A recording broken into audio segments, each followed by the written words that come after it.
What up, this is Rama Screen covering movies, TV, and entertainment, and here's my review of Netflix new movie, Earthquake Bird. Hey, before you watch this review, please subscribe to my channel, press that like button, and ring that bell so you can get notified whenever I post new videos. And if you would like to help support this channel, please do so at patreon.com/ramascreen.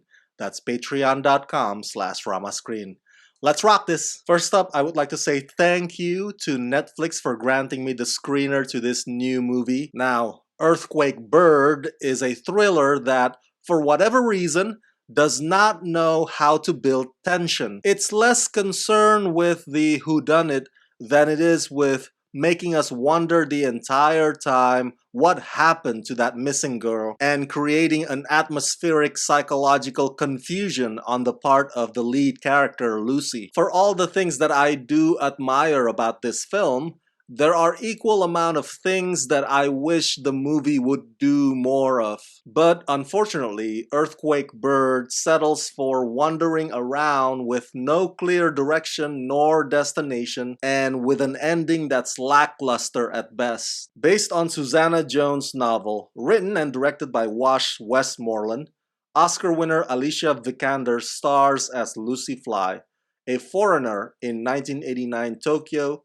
who's been living and working in Japan as a translator.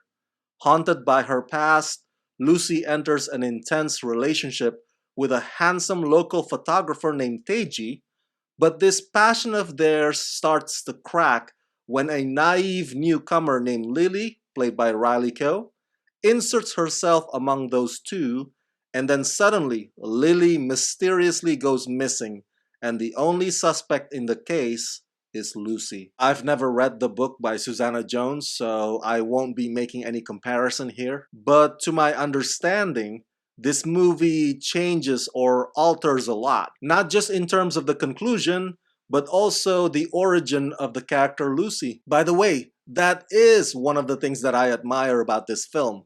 Alicia Vikander speaking Japanese. I have no clue how extensive Alicia's studying the language was prior to filming, or maybe Alicia already knew how to speak Japanese even way beforehand. But it does help in establishing the notion that if Lucy was not white, she would blend in perfectly because she's already done an impeccable job of inhabiting the lifestyles and the environment that clearly she was not raised in. This kind of takes me back to when I was in my homeland, Indonesia, and I remember it felt so cool when you come across a white person who can speak Indonesian language fluently with you. I find Alicia's performance to be captivating. She looks like a walking ghost in this film. It's not that Lucy lacks empathy, but the way I see it is, Lucy has suppressed her emotions deep enough that it's hard for them to come up to surface when the occasion calls for it. And that is all Alicia Vikander, meticulously playing this girl who is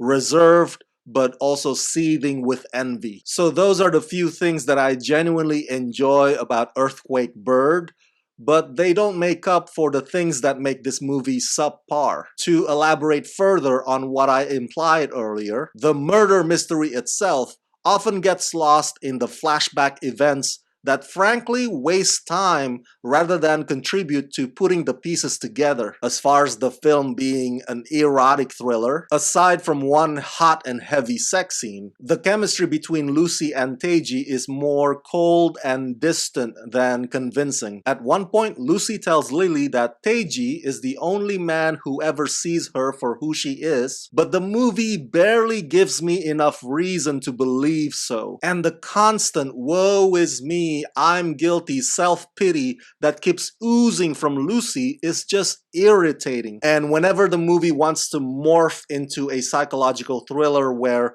nothing is what it seems, and perhaps she's seeing things that are not really there, it's like the movie does not know how to go about it, which solidifies my earlier point in that Earthquake Bird does not know how to build tension. So it keeps retreating back to what feels like an endless tourism advertisement for Japan.